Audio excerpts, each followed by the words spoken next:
pembunuhan berencana tersebut, di mana korban atas nama 1. Vina Dewi Arsita.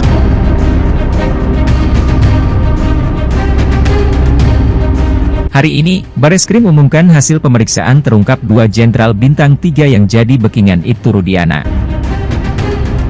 Sebelum lanjut, jangan lupa untuk like, follow, subscribe, dan share, karena berbagi itu indah.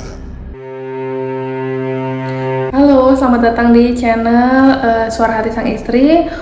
Untuk berita kali ini, ada update dari kuasa hukum Ibtu Rudiana, di mana kasus Vina ini masih terus bergulir, tapi tampaknya ini udah mulai mendekati episode akhir ya. Dan Ibtu Rudiana dikabarkan diperiksa di Bareskrim. Pengacara bilang nih, mohon doanya. Kenapa? Ada apa ya? Ibtu Rudiana, ayah mendiang Eki ini, kekasih Vina Cirebon, dikabarkan tengah menjalani pemeriksaan di Bareskrim Mabes Polri sejak 3 hari lalu. Beredar informasi Ibtu Rudiana sempat mengirim pesan kepada kuasa hukum serta minta doa. Kuasa hukum Ibtu Rudiana, Mardiane Sane, mengatakan bahwa kliennya itu diperiksa tanpa didampingi oleh pengacara. Lebih lanjut, Mardinan mengatakan bahwa Ibtu Rudiana menjalani pemeriksaan internal Ibtu Rudiana ke Mabes Polri dalam rangka silaturahmi atau pemeriksaan internal dan tidak didampingi oleh kuasa hukum. Ini bahkan Mardiman mengaku pihaknya tak mengetahui jika Ibtu Rudiana diperiksa, namun memang sempat menyampaikan jika sedang berada di Bareskrim Polri. Diketahui Ibtu Rudiana diperiksa di Bareskrim Polri bersama para penyidik kuasa kasus Vina Cirebon yang menangani perkara di tahun 2016 silam nih. Kayak semuanya udah mulai pada diperiksa nih. Ia pun tak mengetahui pemanggilan Rudiana ke Mabes Polri itu dalam rangka pemeriksaan atau hanya diajak ngobrol oleh atasannya. Namun menurut dia, Ibtu Rudiana sudah berada di Mabes Polri sejak akhir pekan lalu. Yang jelas sudah 3 malam berturut-turut beliau ada di Bareskrim dari hari Sabtu malam. Ungkapnya ya, Sudir Mardiman Sane pun meyakini kasus Vina Cirebon adalah pembunuhan, sehingga dirinya meminta Ibtu Rudiana untuk tidak perlu khawatir dengan pemanggilan tersebut. Saya bilang, Kang Rudi, jangan takut sedikit pun. Kalau bersih, kenapa takut? Kalau takut ya berarti tidak bersih. Anda yang melakukan ini, Anda yang menjalani di tahun 2016, pertanggungjawabkan apa yang Anda lakukan. Kalau sudah sesuai, kenapa takut? Itu dari pengacaranya ya. Pengacara juga pasti ingin membela yang benar ya. Semoga aja ini menjadi petunjuk buat Ibtu Rudiana mungkin. Dan kabarnya Ibtu Rudiana tuh sempet kok kenal sama almarhumah Vina, dan ada chat-chatan sama anaknya Eki. Nah itu dia. Dan handphone Ekinya ini yang tidak diperiksa pada saat itu ya. Hilang kah, jatuh, atau gimana nih? Dari sisi handphone Vina diambil sama kakaknya ya, Marliana. Nah sementara kalau handphone Eki kemana? Ini kan jadi pertanyaan yang tidak diungkap sebelum-sebelumnya. Kita bahas lagi dari ini obrolannya, isi chatnya Ibtu Rudiana dengan anaknya Eki dan almarhumah Vina. Menurut informasi sebelum tewas, ternyata Vina 2 kali makan malam dengan Ibtu Rudiana dan Eki. Pembicaraannya nih seperti apa ya? Jadi penasaran. Terkuak sebelum tewas dalam peristiwa di Jembatan Talun Cirebon pada Agustus 2016, Vina Dewi Arsita diketahui sudah 2 kali bertemu dengan Ibtu Rudiana, ayah Muhammad Rizky alias Eki ya, pacarnya Vina ini. Pertemuan Vina dan Eki terjadi dalam momen makan malam di rumah Ibtu Rudiana. Ketika pertemuan itu, Vina datang bersama Eki dan mereka makan malam bersama Ibtu Rudiana. Hal itu diungkap Ibtu Rudiana dalam acara pemberitaan gitu ya. Dari 2 kali pertemuan itu ada kesan yang ditangkap atau penilaian Ibtu Rudiana dari sosok Vina ini. Kebetulan kalau sama Vina sendiri, saya mengirim mungkin 2 kali bertemu pada saat kami makan malam, dan kemudian Eki datang menemuin saya berdua sama Vina, ikut makan bareng, kata Ibtu Rudiana ini. Menurutnya, ia sempat ngobrol dan bicara dengan Vina setelah dikenalkan sebagai teman baiknya. Sempat ngobrol sama Vina, ngobrol biasa mbak, sebagai keluarga. Kemudian datang anak sama temannya, kita komunikasi biasa saja, kata Ibtu Rudiana ini. Dan Ibtu Rudiana mengatakan Eki menyebut Vina adalah temannya. Cuma ngomong teman, dia masih sekolah SMA, mereka berdua saja. Dan komunikasi dengan Vina, Rudiana menilai gadis remaja itu sosok yang sangat sopan dan menghormati orang tua di mata saya. Vina sosok yang sangat baik, sopan dan menghargai orang tua, itulah yang saya tahu, kata Rudiana. Rudiana juga menyebut bahwa anaknya Eki adalah sosok anak yang sangat sopan dan patuh kepada orang tua.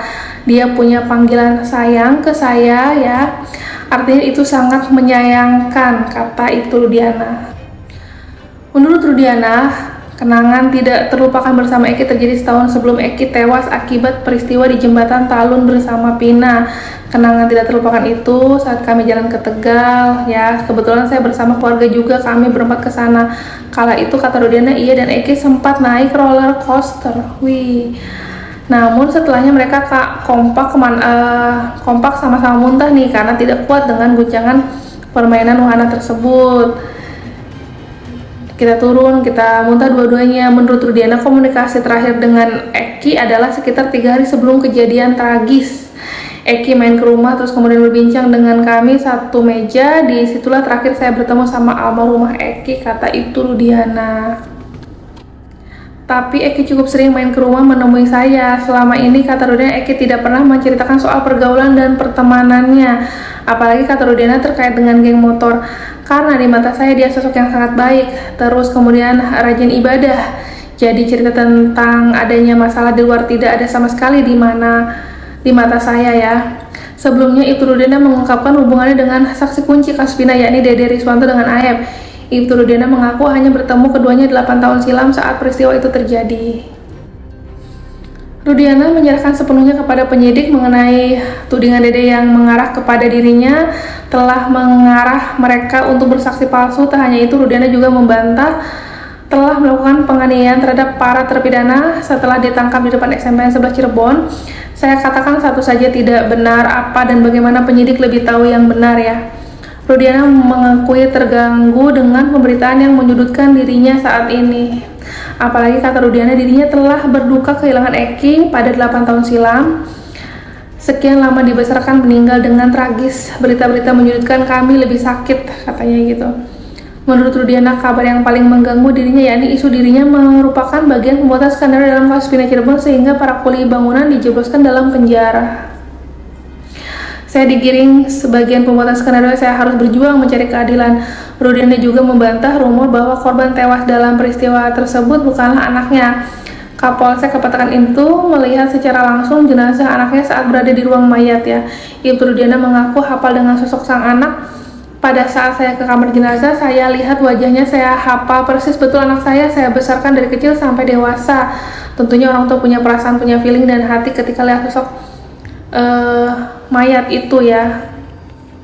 Selain itu, Rudiana juga melihat luka-luka yang ada di tubuh korban yang menduga luka-luka tersebut bukan karena kecelakaan. Itu yang membuat tergerak hati saya penyebab kematian anaknya. Gimana, percaya dengan penjelasannya dari Ibtu Rudiana? Komentar di bawah. Karena dari pengakuan Dede saat itulah berhasil memicu reaksi negatif publik terhadap kasus Pina Cirebon yang dinilai sengaja dibuat-buat. Alhasil nih, Rudiana pun juga salah satu orang yang dicari karena publik juga jadi tak percaya dengannya yang merupakan seorang polisi. Lantas bagaimana nasib Ibtu Rudiana ke depannya nih di kasus Pina Cirebon ini? Ini di sini ya. Seorang ahli tarot bernama Sekar Ayunda pun mencoba menerawang nasib Ibtu Rudiana. Dalam penerawangannya lewat kartu tarot bulan ini, ia melihat ada kegelapan di masa depan ayah Eki tersebut ya. Ada simbol bulan di bulan-bulan yang akan datang. Nasibnya Ibtu Rudiana ini katanya gelap. Artinya bisa juga kemungkinan nih keinginan masyarakat untuk dirinya dipecat dari Polri bisa saja terjadi. Sangat mengancam ya kasus Pina ini untuk Ibtu Rudiana. Pemecatan itu disebut Sekar Ayunda sebagai bentuk karma yang mengikat padanya karena ia tidak mau mengungkapkan apa yang terjadi sebenarnya dalam kasus Pina Cirebon. Karma itu mengikat bila Pak Rudiana melakukan kesalahan dalam proses penyidikan dan penyelidikan seperti kartu as. Pedang ini akan menusuk dirinya sendiri atau karma tadi. Simbol pedang ini membawa pada kegelapan seperti karma yang mengikat dirinya sendiri. Bagaimana prosesnya, waktu yang bisa menjawab ini. Benarkah seperti itu ya? Karma memberi dampak negatif yang signifikan. Lalu dalam hidup Ibtu Rudiana supaya hal itu tak terlalu berdampak pada dirinya, Sekar Ayunda bak memberi saran untuk agar membela dirinya sendiri dengan mengungkapkan kebenaran yang sesungguhnya di kasus Vina Cirebon. Bagi yang percaya ramalan, mungkin ini bisa terjadi atau tidak. Tunggu terus update dari channel Suara Hati Sang Istri. Terima kasih yang sudah menonton. Bye.